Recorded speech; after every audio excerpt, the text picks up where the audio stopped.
honor and a privilege to once again host you, Your Excellency, at the NSE as we ring the bell to commemorate the listing of Linzi 003 infrastructure asset-backed security. Our goal is clear: to onboard 9 million active retail investors by the year 2029 through strategic interventions that address market access, financial literacy, and generally improving the overall economy.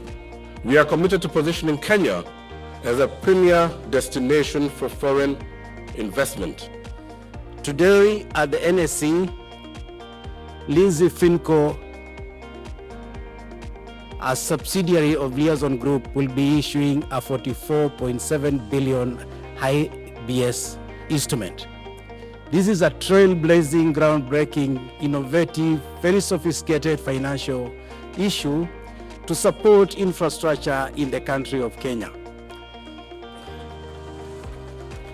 The NSE and the capital markets fraternity, in support of this instrument, have been able to combine the three to be able to guarantee a return to investors and at the same time generate an infrastructural investment in the country of Kenya. It gives me great pleasure to join the capital markets fraternity this morning as we celebrate a significant milestone, the listing of the first infrastructure asset-backed security on the Nairobi Securities Exchange.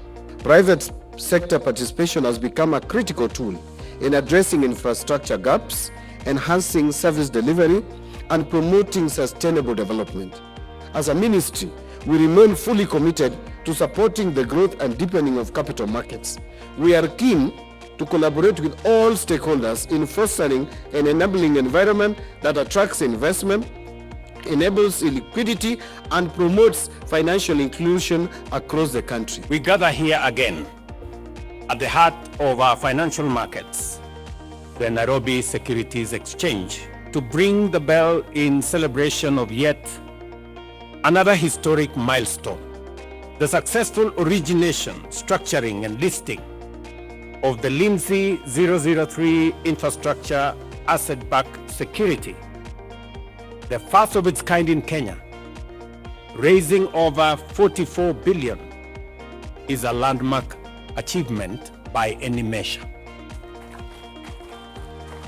It affirms our confidence in market-based financing and demonstrates how we can sustainably fund large-scale infrastructure through our capital markets.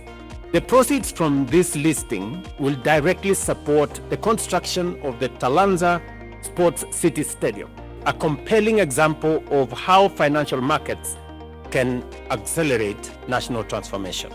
I commend the Nairobi Securities Exchange for the remarkable feat of facilitating 3 listings in a single month.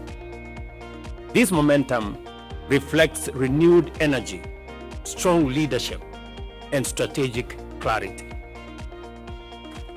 I also extend my congratulations to Linzi FinCo Trust and Liaison Group partners for their innovation in financial structuring.